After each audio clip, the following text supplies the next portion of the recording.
What if I told you there's a simple addition to your podcasting workflow that could enable you to give better resources to your listeners and connect with them on a deeper level? On this episode of Podcastification, I'm going to tell you how to make it happen.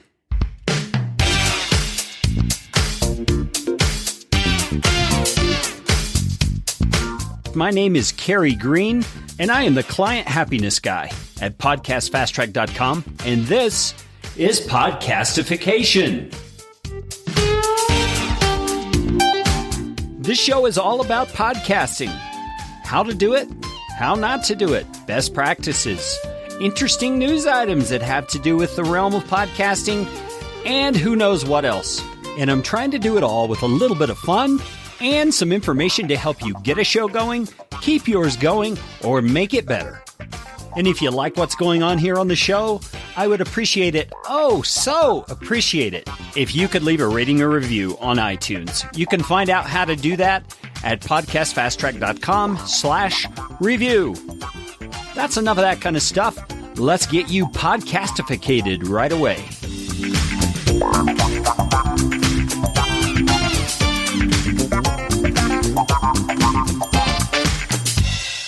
Okay, I've got to admit it. An intro like that one can feel kind of like a tease, like I'm giving you a lot of great promises and won't be able to fulfill. Well, I guess I should give you a little bit of a disclaimer here. What I'm going to teach you to do today is something that you may be doing already, but I suspect the vast majority of people who are podcasting are not doing what I'm about to describe to you. And another part of that disclaimer is what I'm going to teach you may get a result, and it may get a result over time as you make an effort to educate your listeners about what you've done to help them out. What is it I'm talking about? I am talking about using the description portion of your podcast that appears in podcasting apps or listening devices to make it easier for your listeners to connect with you, to avail themselves of your resources, and to get a better impression of you and your brand. If you don't understand exactly what I'm talking about, well, that's okay. Let's just get into it.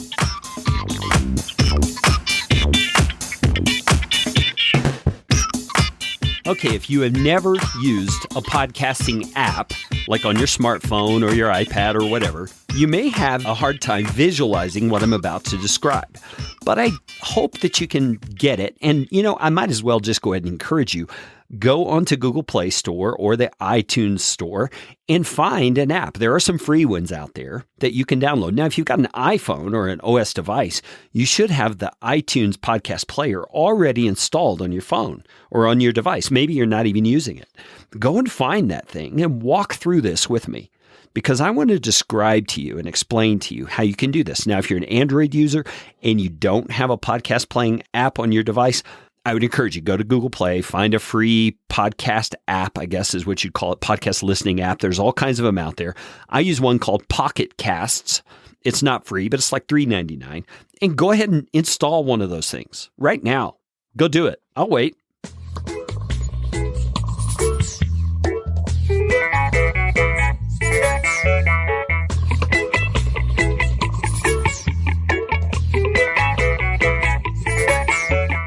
Okay, have you got it? You got one installed on your smart device? All right. Now, what I want you to do is open that thing up. If you don't have any podcasts that you're subscribed to yet, then a great one to subscribe to would be Podcastification. This show, there may be a way, there should be a way. You can either use a little plus sign or a search function or whatever to go and find the Podcastification podcast and then subscribe. Now, if you've already got podcasts on yours, you don't need to worry about this step, but I want you to have something loaded so that you can actually look at what it is I'm talking to you about. Okay, now I'm going to assume you've already got that done. You can hit the pause button if you don't. You're going to tap on the cover art image or however it displays in your particular app and look at the podcast that you are considering. For example, in Pocket Casts, which I am looking at, under Podcastification, it has all of my episodes listed in reverse chronological order. So the most recent episode is at the top. And I have the option there on each of those episodes to hit this little downward arrow and download that episode if I want. You can do that if you want, but you also can look and just tap the episode in most apps.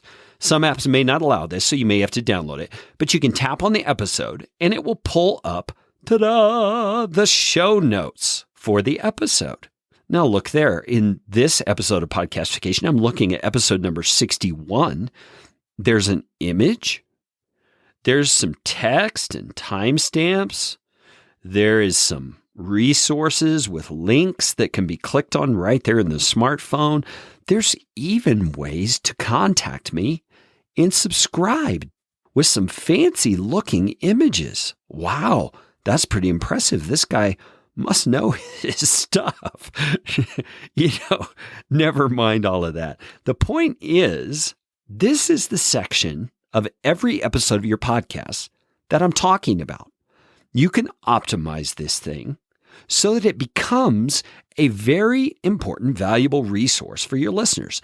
And over time, as you train them, which we're going to talk about, they will know that they can come right here, no matter what they're doing, if they're in the car, if they're on the treadmill, if they're at a restaurant, whatever, wherever they are listening, they know they can come right here and find the resources you're referring to on this particular episode of your podcast.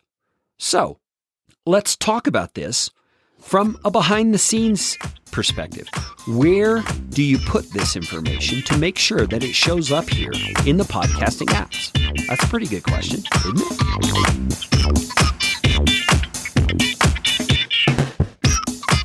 Okay, the answer to the question of where to put this information that you want to show up in the podcasting apps is that you put that information wherever your podcast feed originates.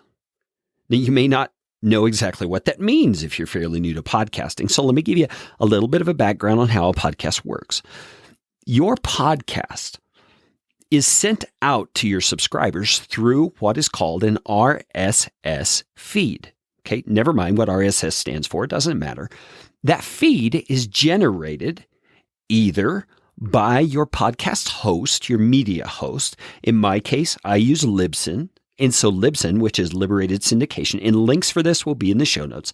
Libsyn generates a feed for me, a feed address. It's an https://www sort of a web address that pushes out my episodes to wherever I send that feed.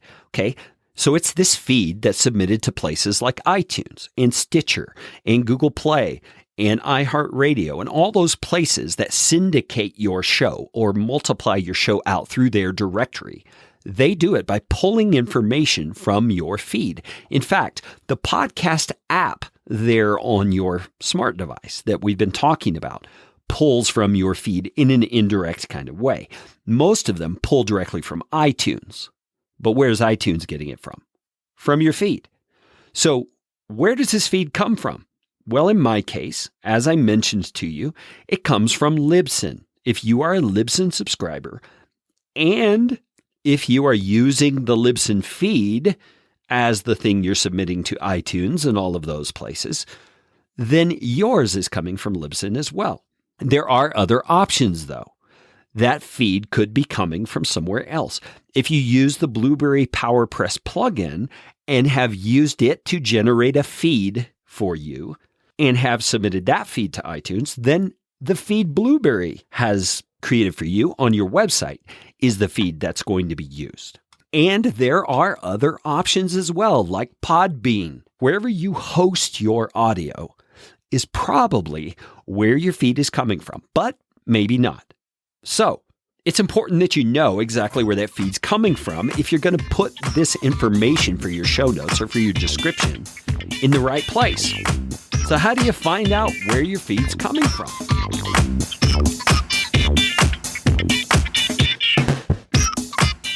Now, this section is not going to be very long because it's really pretty simple. There is a great tool out there that can tell you exactly where your RSS feed that is submitted to iTunes is coming from. Is it your website? Is it your media host? You can find out. here's the website. I'm also going to include this in the show notes. And it's kind of long, but it's not real convoluted. So I'm going to spell it all out for you. But here's the website. reaganStar.com/get-RSS-feed-for-iTunes-podcast. So let me go back and spell that to make sure you get it right. You can also go to the show notes right here on that app and find the link.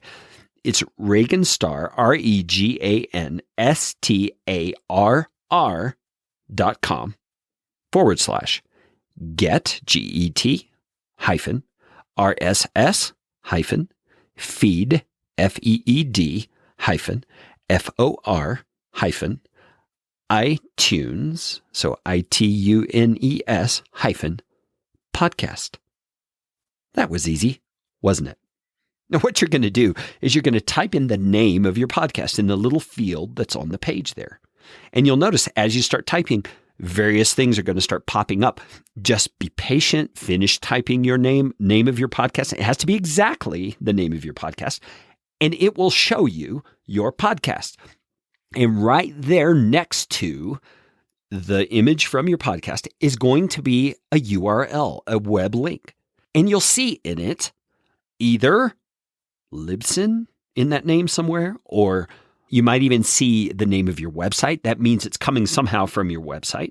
Okay, so that is the best way for you to discover exactly where the RSS feed is coming from that you have submitted to iTunes once upon a time. And wherever that is the place you are going to need to post the description content that you want to include with every podcast episode.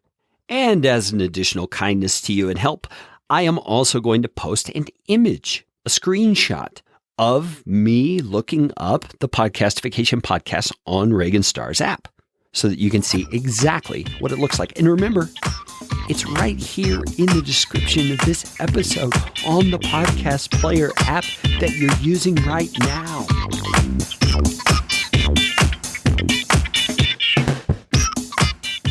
All right, so you have figured out where your podcast feed is coming from, right?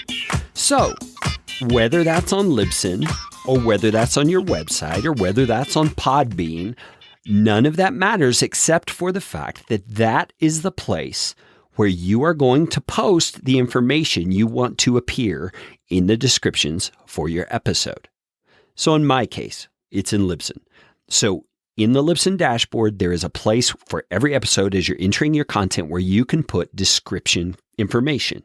In the case of Libsyn, you can include bold headings, you can include links, you can include images. There's all kinds of cool things you can do. I'm sure that in your place, there are similar functionalities as well. I know that if you're using the Blueberry PowerPress plugin, for example, the place that you put that information is the actual blog post that you are using for that particular episode of your podcast. So Blueberry actually uses the information in the post. Does that make sense? So however you format that post is how things are going to appear in your description on the podcasting apps. Now, let me give you a little caveat here, something I'm not exactly sure about because I don't have any podcasts of my own that are going through the Blueberry PowerPress plugin anymore, but I would be happy to, hear your experience. If you do, you can comment on this episode and let me know. But I'm not sure if you use short codes and things like that on your WordPress website. I'm not sure if those are going to show up in the description of the podcast app or not. I would hope the Blueberry team has a way to kind of circumvent that and keep them from showing up. I don't know. I just absolutely don't know. But the point being, in this part of this podcast, the description of your blog post is the place that you want to put your information to show up best for the podcast playing apps. Now, this is all great. You know where to find your feed, you know what a feed is and how it works, and you know where to put the information that you want people to be able to see when they look at the description of your podcast episodes on their podcast player app. Okay, wonderful. But there are some best practices that I would recommend to you about how to go about this in a way that is most useful to your listeners and most advantageous to you. Want to know what those are? Okay, let's go.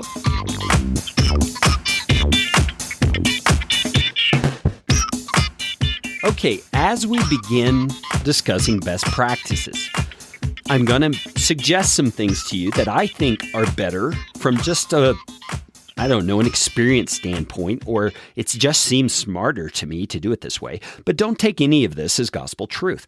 You can tweak it, you can modify it, you can make it fit what you want to accomplish in terms of the resources you provide to your listeners on your podcast player app. Okay, so the first thing I would recommend is that you put some way to contact you or to leave a rating and review or subscription or whatever you think a good call to action is. Put that at the very top of your post. Now, I have to be honest with you. I haven't been doing this on past episodes, but I've started doing it on this episode because I think it's a better idea than having it way down the page. Now, why do I think that?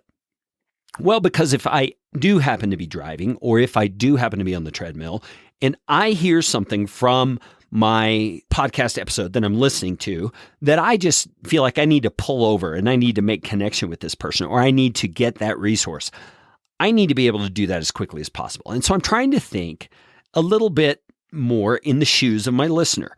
I want to make this easy for them. And so the first thing I want them to see at the top of that post when they slide to that description is my contact information or the call to action information that I think is most pressing for this particular episode. Does that make sense to you? See, and I'm doing that in my Libsyn dashboard at the very top of the post. I have all this contact information. And something I do in my particular workflow is I have a Google Doc that has all the information in it that I want placed in there. And I copy it out and I paste it into Libsyn. Now, before I do that though, I use an HTML cleaner to clean it up and make sure it's not going to cause problems with my Libsyn feed.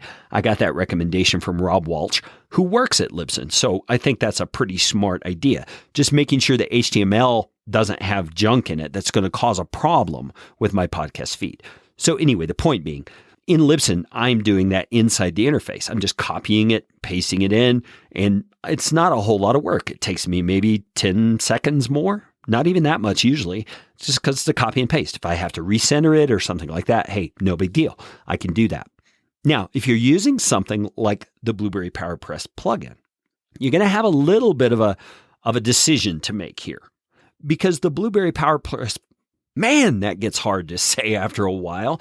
The Blueberry PowerPress plugin, as far as I know, takes exactly what's in the blog post and puts it into the description. So if you are going to be putting contact information at the very top of your blog post because you want it to show up in your podcast player at the very top, I just don't know what you think about that. I don't think on my actual blog post I want that information at the very top. I would rather, for SEO purposes, which is search engine optimization, and other reasons, I would rather have other information right at the top, including my player, so people can click and play right there on the website. So if you're using PowerPress, you're going to have to make a decision on that. Or you might reach out to the Blueberry folks and see if there's a way around that. Maybe you can place it there inside some kind of special bracket or some invisible code with a magic wand or something, and it won't show up in the feed like it would on the blog post. I don't know if that's even possible, and I'm not being facetious here. The folks over at Blueberry are pretty cool. They know what they're doing when it comes to that plugin. So I don't know. Reach out to them. Maybe there is a way to position it there on your blog post where it's kind of invisible, yet your podcasting app will pick it up. I don't know. Now, when it comes to things like Podbean and Blog Talk Radio and those places, I simply don't know. I've never used those platforms, but if you are using those platforms, I'm sure they have some amazing customer service people that you can contact through their website, and you can find out the answer to your question on this. So that's number one of my best practices, is to put your contact info and stuff there near the top. Now, what are some other things you may want to think about when it comes to best practices? Well, here's a couple more I've thought.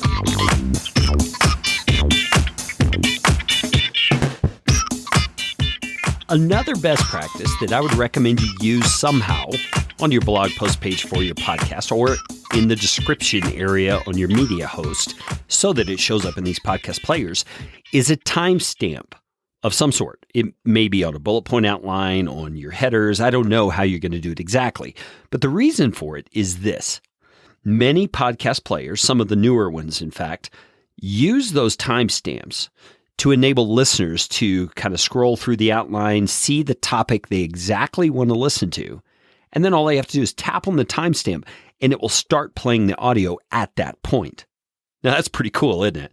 Now, I know different podcasters have different opinions about that. Well, I don't want them to listen in just that one part. I want them to listen to the whole episode. I get it, but come on.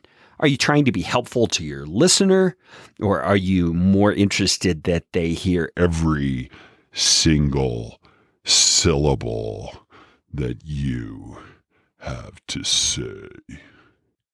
My opinion is that in the end, it's about your listeners. It's not about you. So do what you can to make it easy for them. So use timestamps. It's pretty cool. Now, the timestamps have to be inside brackets, okay? And it's not the little squiggly looking brackets. It's the square brackets, okay? And when you have a bracket on either side of that timestamp, the apps tend to pick it up as a timestamp code and enable that linking function that I mentioned. So that's a cool thing that you can use as well.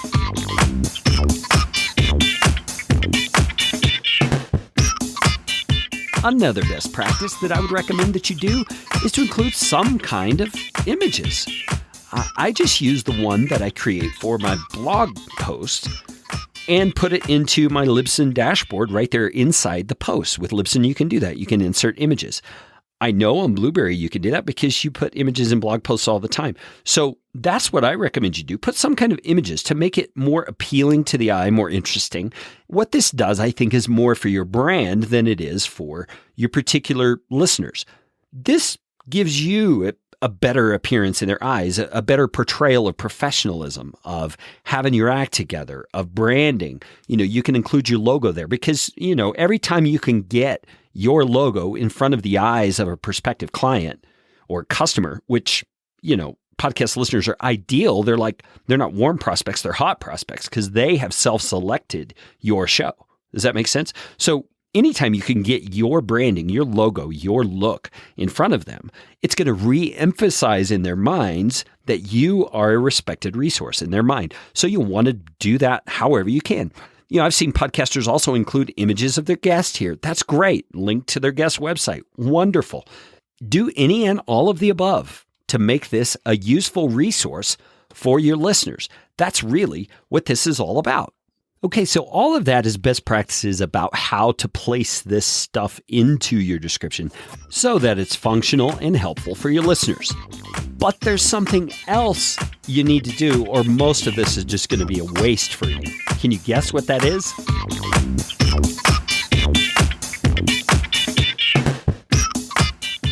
Now, some of your listeners are pretty savvy. They're going to know about this description area. They're going to realize that it's there. They're going to know how to use it. But there will be plenty of them who aren't as savvy. You know what I mean? So your job as the host is to make them aware of the resources that you've created for them. It's basically marketing. You're trying to make them aware that you can help them by providing these resources for them. So how are you going to do that? Well, I suggest, and this is what I try to do on every episode of my podcasts, let them know that you have provided those show notes, those resources, those links for them right there on their app. And don't be shy about telling them. If you're listening to this on a podcast player of any kind, you should be able to swipe right or left or up or down or tap or do a dance or something that enables you to find the description for this episode you're listening to. And that will make them aware, hey, I can use these things when I'm not sitting at the computer. I mean, you get the point. You've got to educate them about it. And I do it every episode because I don't know but that I've got a new listener on that episode. I want them to know too. So it's just a quick call to action toward the end of the episode that I can make them aware. Hey, you can find the links and everything right there in your player app. Isn't that a cool idea? And I think I'll give you one more little bonus tip in terms of a marketing thing that you can do that you can remind your listeners about, this is one that will help you and it will help them.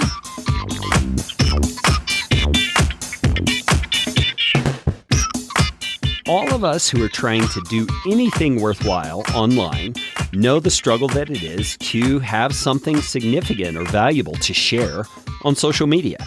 I mean, we want to not only promote our things, we want also to be kind of a curator of good content so that others recognize that we are a giver and that we're willing to promote other people and those kinds of things. And so if you're like me in that regard, I'm always on the lookout for great quality content that I feel is trustworthy that I can pass on to the people who follow me on social media. Well, your listeners are likely in that same boat too, and you can help them out by letting them know that that cool, handy-dandy, spiffy little podcast app that they're listening to your show on has a sharing function. I mean, they can not only share your podcast generally, they can share specific episodes of the podcast as well. And it's pretty easy to do. It's got that universal little, greater than kind of a sign or lesser than kind of a sign. Which way is it? It's greater than kind of a sign with the little dots on it. That is the sharing function. They can use that to share, and most apps will give them the option. You want to share the podcast or do you want to share this episode? And you can encourage your listeners to use that. I don't know how you go about it. Maybe you've got a little shtick you go through. I've got one of my clients who does this every time, kind of like a contest. She has people share the episode, and the winner of the most shares gets this prize. However you want to do it, man, go for it. Use that sharing functionality that's on the podcast app. But remember, you've got to let them know that it's there because a lot of them aren't as savvy as you are. They don't know that they can actually share this. Now, one little bonus tip I'll give you here on the sharing thing, which I've been doing on my podcast, and I find that it's pretty effective, is to encourage people to share in a personal way. And what I mean by that is, yes, they can share it on Facebook and Twitter and all those things that blast out to lots of people. But it matters a lot more when we get a personal recommendation from someone, doesn't it? Someone you trust, someone you know, and they recommend, hey, I heard this and I think you should really hear it because it's right along the line of that project you're working on.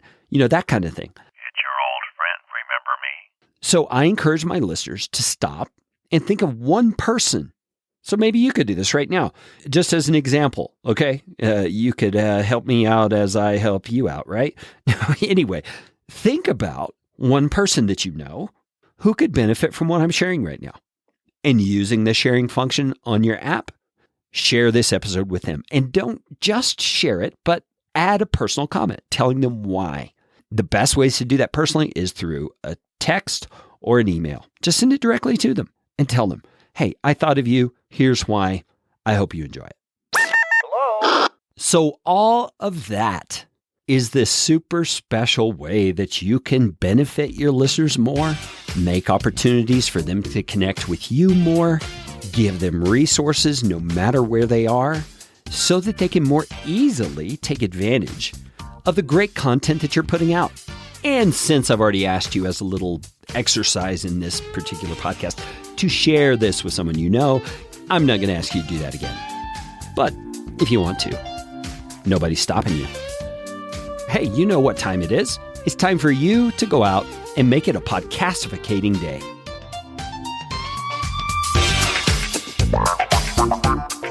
This show is brought to you by Podcast Fast Track, where my team provides professional podcasting services without the time suck.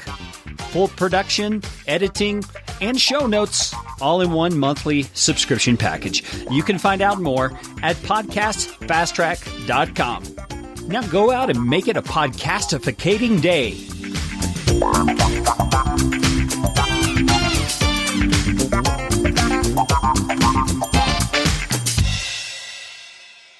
Audio editing and show notes by podcastfasttrack.com. Get 15% off your first month by mentioning this show.